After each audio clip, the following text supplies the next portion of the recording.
난개발 지역인 계양 상야지구의 개발 계획이 무산되자 주민들이 인천시를 상대로 감사원 감사 청구를 준비하고 있습니다. 불법 수의 계약 문제로 부평 다목적 실내체육관의 관리 주체가 최근 바뀌었는데요. 애꿎은 비정규직 노동자들이 일자리를 잃게 됐습니다. 부천 영상문화산업단지 부지 매각 계획안이 20일 부천시의회 본회의 표결을 남겨두고 있습니다. 상임위 심사 과정에서 나온 지적들을 살펴봤습니다. 부천시가 유네스코 문학창의도시 지정 이후 국제문학상에 해당하는 부천 디아스포라 문학상 제정을 추진하고 있습니다.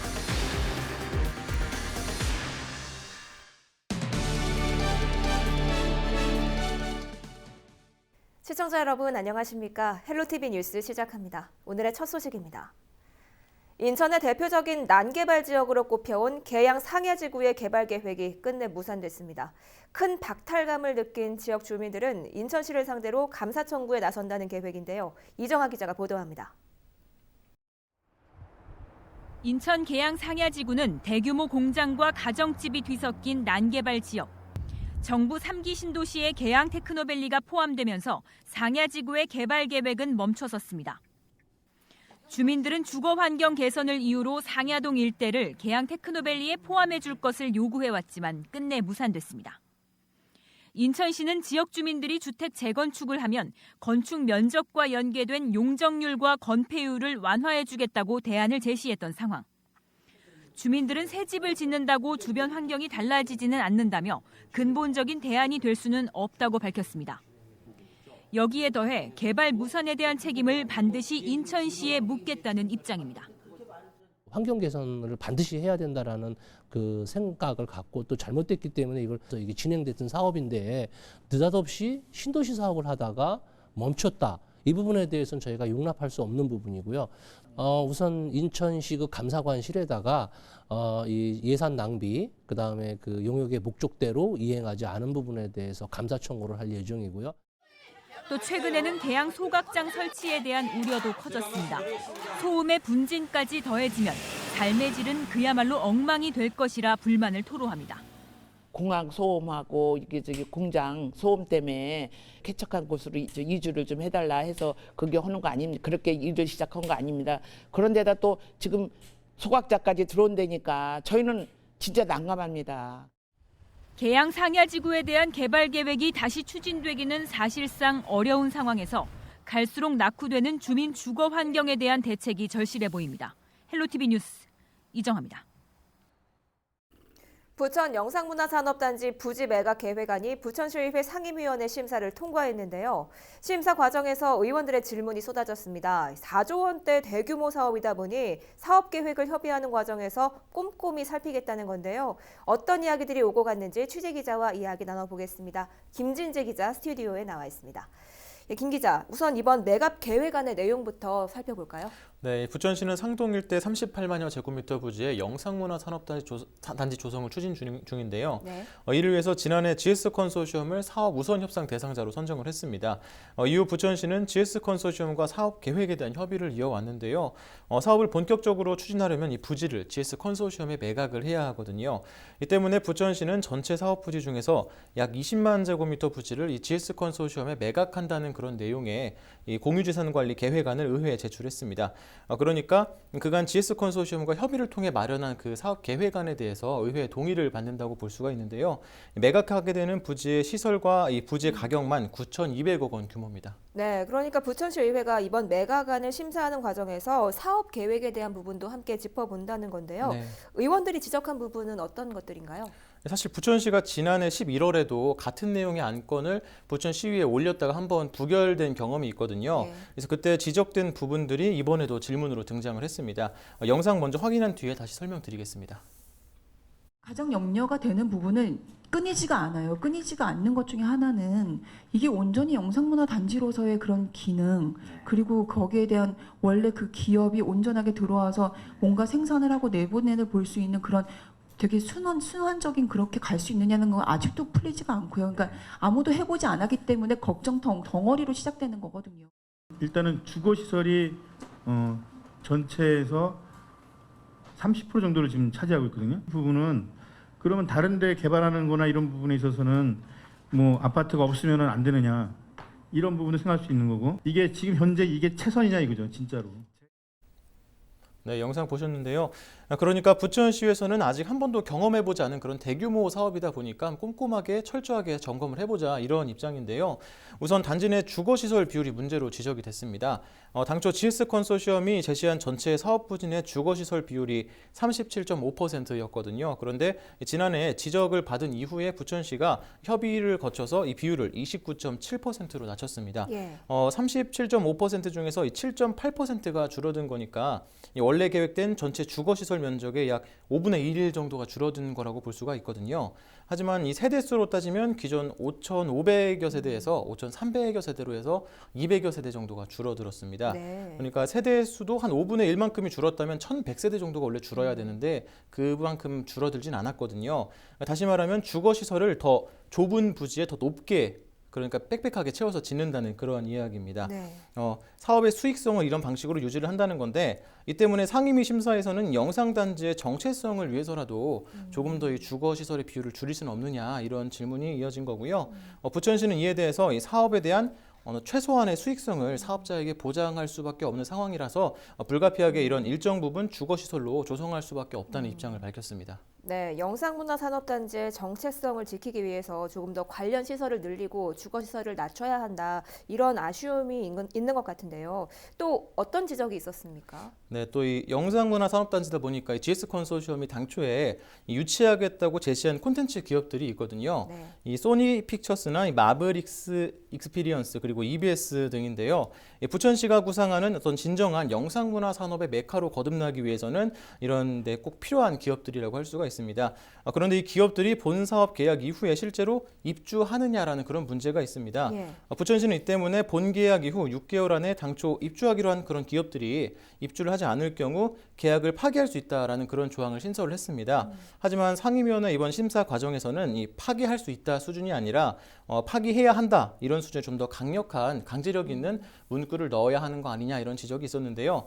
이에 대해서 부천시는 추후 상황에 따라서 유동적으로 대처하기 위해서 그러니까 부천시에 조금 더 이득이 되기 위해서 이런 좀 유연한 문구를 사용했다라고 설명을 했습니다. 또 이와 관련해서는 추가적으로 변호사의 자문을 구할 계획이라고 합니다. 네, 알겠습니다. 이제 매각안이 상임위원회 심사를 통과해서 본회의 심사를 앞두고 있는데요. 본회의 가결 여부 소식 들어오는 대로 다시 전해드리도록 하겠습니다. 지금까지 김진재 기자였습니다. 수고하셨습니다.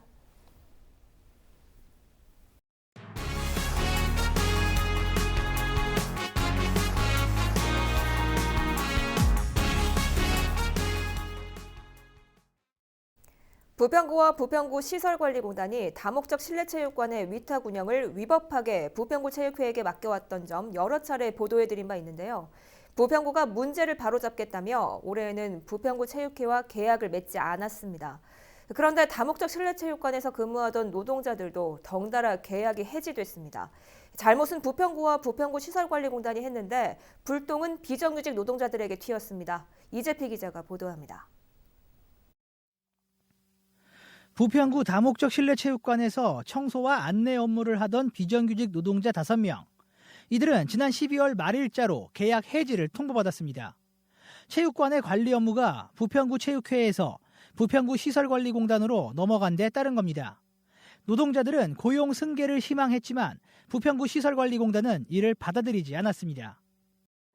지금까지는 체육회에서 운영하던 거를 시설관리공단에서 운영하게 됐기 때문에 계약이 끝나니까 시설관리공단에서 앞으로는 직영을 하게 된다고. 저희는 이제 구체적으로 이제 그런 거는 모르고 매년 됐던 거니까 대련이 했고 또 시험을 형식적으로만 봐라. 다 이야기가 잘 돼가고 있으니 이렇게 이야기도 들었어요. 부평구 체육회는 지난 2016년 4월부터 부평구 시설관리공단과 수의계약을 맺고 다목적 실내체육관의 관리 업무를 맡아왔습니다. 비정규직 노동자들도 이때부터 부평구 체육회와 계약을 맺고 일해왔습니다. 하지만 시설공단과 체육회의 수의계약이 위법하다는 지적이 제기됐고 시설공단은 올해부터 체육관의 관리를 직접 도맡았습니다. 당연히 체육관의 안내와 청소 업무를 맡을 사람이 필요했지만 시설공단은 고용 승계 대신 공개 채용을 택했습니다. 위법한 수의계약의 파장이 엉뚱하게도 비정규직 노동자들의 계약 해지로 이어진 겁니다. 부평구 시설관리공단의 관계자는 비정규직 노동자들의 아픔을 이해하지만 그대로 고용 승계할 경우 특혜 문제가 불거질 수 있었다고 해명했습니다. 계약 해지된 비정규직 노동자들은 부평구 시설관리공단을 상대로 지방노동위원회에 부당해고 구제 신청을 한 상황입니다. 헬로티비 뉴스 이재필입니다. 네, 리포트 보고 왔는데요. 취재 기자와 자세한 이야기 나눠보겠습니다. 이재필 기자, 비정규직 노동자들이 계약 해지가 된 가장 큰 이유가 이 관리 주체가 부평구 체육회에서 부평구 시설관리공단으로 바뀌었기 때문이잖아요. 네. 이 바뀐 이유가 위법한 수의계약 때문이었는데 저희도 여러 차례 보도를 했죠. 네, 맞습니다. 지난 2016년 4월 이제 부평구 시설관리공단이 부평구 다목적 실내체육관의 이제 관리 운영을 부평구 생활체육회에게 맡겼습니다. 부평구의 요청 때문이었는데요. 부평구 시설관리공단과 부평구 생활체육회가 이때 이제 관리 관련한 수의 계약을 맺게 되죠. 네. 그런데 구 감사관실의 정기 감사에서 수의 계약은 위법하다, 공개 입찰을 해야 한다. 라고 이렇게 지적을 받게 됩니다. 이에 관계자 2명이 이 계약 문제에 대한 책임을 물어서 징계까지 받게 되는데요. 그런데 어찌된 영문인지 감사관실의 지적에도 불구하고 부평구 시설관리공단이 부평구 체육회와 계속해서 수의 계약을 지난해까지 맺어왔던 거죠. 그러다 지난해 이제 부평구 의회가 아니 감사 지적에도 불구하고 어떻게 계속해서 수의 계약을 맺을 수 있냐, 혹시 뒤에 누군가 있는 거 아니냐라고 이렇게 강하게 의혹을 제기합니다. 이후 부평구 시설관리공단이 다가올 2020년부터는 문제의 수의 계약을 맺지 않겠다라고 약속을 하게 되는데요. 약속대로 올해부터는 부평구 체육회가 아닌 시설관리공단이 직접 운영에 나선 그런 상황입니다. 네, 4년 만에 제자리를 찾게 됐는데 그런데 기존에 근무하던 비정규직 노동자들이 고용 승계가 안 된 게 또 문제가 되고 있네요. 네, 맞습니다. 현 정부의 기조가 어찌 보면 바로 비정규직의 정규직화 아니겠습니까? 이에 많은 공공기관이 비정규직의 정규직화를 시도하고 있는데 정규직화는 하지 못하더라도 고용 승계는 하는 이런 분위기가 많아요. 그런데 부평구 시설관리공단은 고용 승계 대신에 공개 채용을 선택을 한 것이죠. 해당 비정규직 노동자들도 시험을 봤는데 시험에 문턱을 넘지 못한 겁니다. 예. 이에 비정규직 노동자들이 부평구 시설관리공단을 찾아가서 항의를 한 것으로 알려졌는데 이유가 앞서 리포트에서도 언급을 했지만 부평구 체육회가 그 부평구 시설관리공단과 고용 승계에 대한 논의를 마쳤다고 했다. 이렇게 노동자들은 주장을 하고 있습니다. 그리고 이를 믿고 있었다는 건데요. 네. 부평구 시설관리공단도 고용 승계를 고민했다고 합니다. 그런데 앞서 말씀드렸던 것처럼 특혜의 소지가 있을 수 있기 때문에 여러 법률 검토를 거쳐서 공개 채용을 하게 됐다라고 이렇게 입장을 설명을 했는데요. 안타까운 건 위법한 수의 계약은 시설공단과 체육회가 했는데 이에 따른 피해를 이런 비정규직 노동자들이 받게 된 그런 상황이기 때문에 참 안타까운 그런 상황이라고 할 수 있습니다. 네, 그렇습니다. 이 계약 해지된 비정규직 노동자들은 어쨌든 부평구 체육회와 계약을 한 것인데요. 그럼 부평구 체육회는 전혀 책임이 없는 겁니까? 아니요. 전문가들은 부평구 체육회에게 책임이 있다고 이야기를 하하고 있는데요. 예. 최기일 노무사의 이야기를 직접 한번 들어보시죠. 근로계약을 3년이나 계속했고 수차례 갱신된다는 어떤 말씀도 있었다는 전제하에서는 일단은 제가 보는 견해에서는 부당해고라고 볼 여지가 좀 상당해 보입니다. 네, 노무사의 이야기 직접 듣고 오셨는데요. 그런데 이런 법적 해석을 떠나서 가장 중요한 게 계약 해지된 노동자들이 일할 곳이 없다라는 게 가장 큰 문제입니다. 아시다시피 체육회는 이런 어떤 체육 전문가들의 모임이잖아요. 어떤 시설을 운영하는 조직이 아니에요. 계약 해지된 분들도 다목적 실내체육관 운영을 맡게 되니 이에 맞게 체육회에서 채용한 분들이거든요. 때문에 다목적 실내체육관의 운영을 놓게 된 지금 이분들이 일할 곳이 없다라는 겁니다. 이게 부평구 체육회의 관계자도 이번 비정규직 노동자들의 일은 정말 안타깝게 생각을 한다. 라고 입장을 밝혔는데요. 하지만 우리가 해줄 수 있는 부분이 없다라고 이렇게 상황을 설명하기도 했습니다. 네, 참 여러모로 해법을 찾기가 어려운 상황인데요. 부평구와 부평구 시설관리공단의 과오로 벌어진 일인 만큼 이 두 기관에 진지한 고민이 필요한 시점이 아닌가 생각합니다. 지금까지 이재필 기자와 이야기 나눠봤습니다. 수고하셨습니다.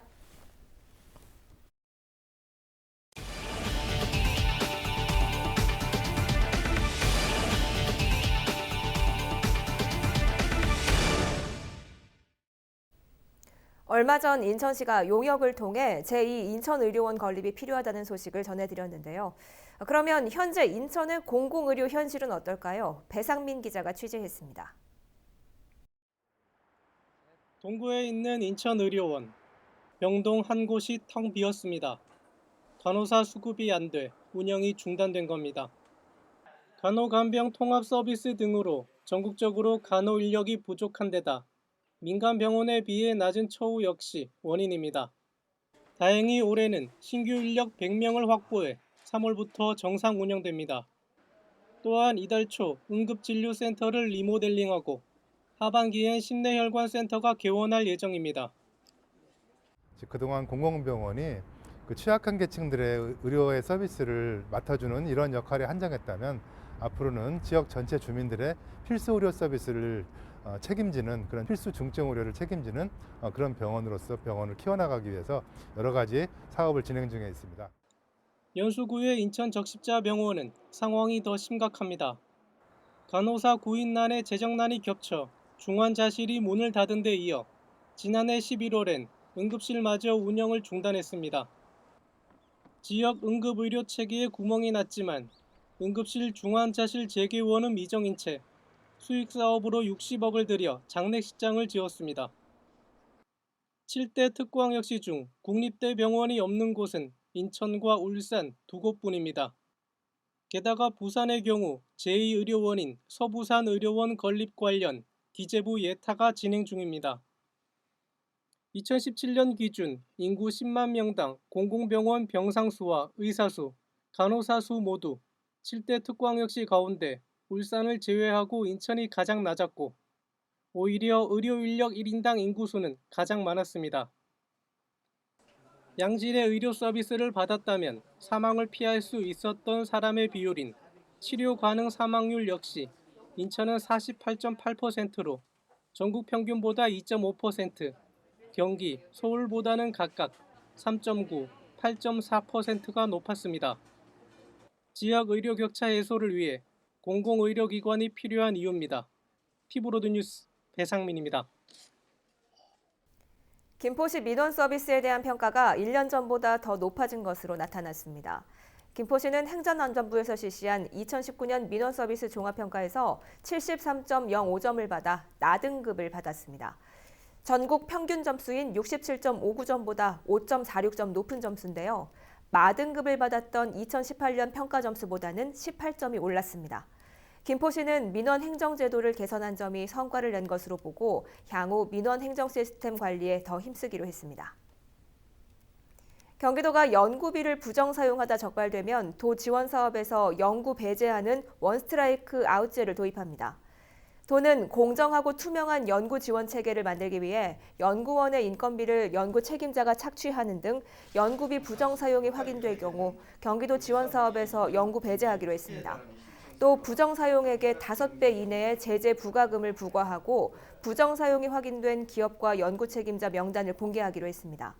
이 밖에 공정한 연구비 지원 사업 결정을 위한 평가 제도를 개선하고 평가 기간을 단축해 예산을 절감하는 한편 기술로 제도를 개편해 연구자들의 부담을 줄이기로 했습니다. 부정 사용액의 5배 이내로 제재 부과금을 부과함과 동시에 해당 기업과 연구 책임자 명단을 공개하고 참여 연구원의 인건비를 연구 책임자가 착취하는 등 연구비를 부정하게 사용하는 것이 확인되는 경우 경기도 지원 사업에서 연구 배제하는 원스트라이크 아웃제를 도입하여 부천시는 지난 2017년 유네스코 문학 창의 도시로 지정된 이후 다양한 문학 관련 사업들을 추진하고 있는데요. 부천시가 이번 부천시의회 임시회에 제출한 부천 국제문학상 제정에 대한 안건이 상임위원회 심사를 통과했습니다. 상의 명칭은 부천 디아스포라 문학상인데요. 디아스포라 문학은 이주국에 거주하는 이주자의 문학으로 이주국에서의 적응과 문화 혼종성 등을 다루는 문학입니다. 제정된다면 부천시의 첫 국제문학상이 될 텐데요. 부천시는 오는 2021년에 첫 시상식을 개최한다는 것을 목표로 국제문학상 제정을 추진할 계획입니다. 화요일 아침부터 기온이 예년 수준으로 낮아졌습니다. 경기 북부와 강원 내륙에는 한파주의보가 내려졌는데요. 낮 동안 영상 기온을 회복하겠지만 찬바람의 체감온도는 종일 영하권에 머물 전망입니다. 수요일은 우리 지역 아침 기온이 영하 5도로 전날보다 조금 더 춥겠습니다. 오늘 준비한 소식은 여기까지입니다. 저희는 언제나 지역 주민 여러분 곁에 있겠습니다. 시청해주신 여러분 고맙습니다.